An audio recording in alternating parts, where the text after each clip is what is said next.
Hi everyone, welcome back to Matthew the Vid TV.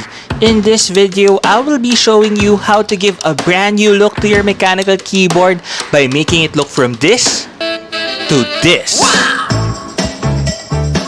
Come on, move it over. So guys, this is a very chill and quick vlog.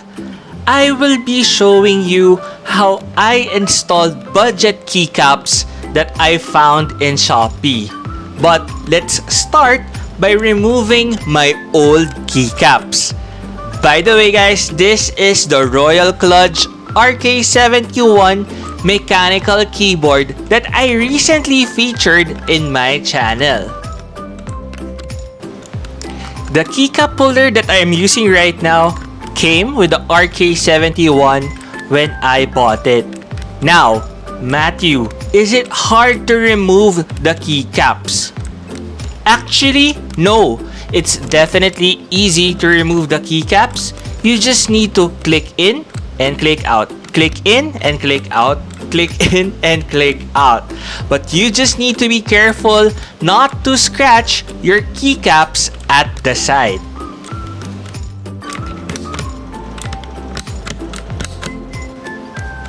Now guys, as you can see on the screen, mechanical keyboards can easily accumulate dirt and various particles. So always take time to clean it.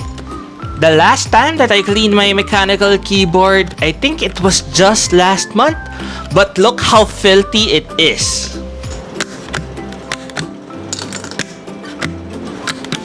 Now guys, before you install your brand new keycaps, it's important to remove the dirt, dead skin, hair, and other particles in your keyboard.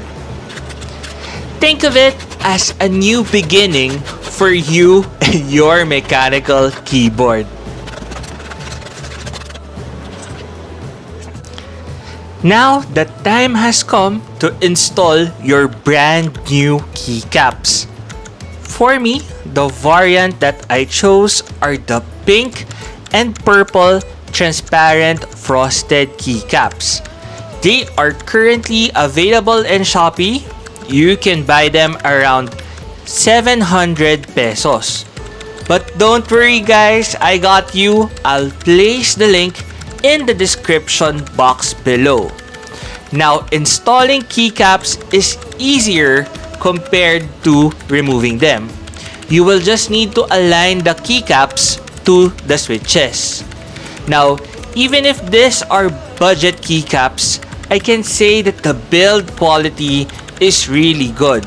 Plus, it's really compatible to the RK71.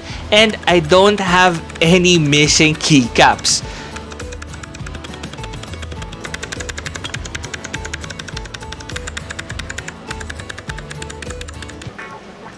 And there you go guys, here is the new look of my keyboard. What do you guys think? Please comment down below. For me, I am so happy because it's better than what I expected, and I definitely got the value for my money. And that's it, that's our video. I hope you learned something new today. If you like to watch more videos like this, don't forget to subscribe to my channel, Matthew the Vid TV, and hit that notification bell. To know the price and the full product details, I'll be placing the link in the description box below. Again guys, this is Matthew the Vid TV. Always remember, if you believe in yourself, you will be unstoppable. Thank you for watching and peace!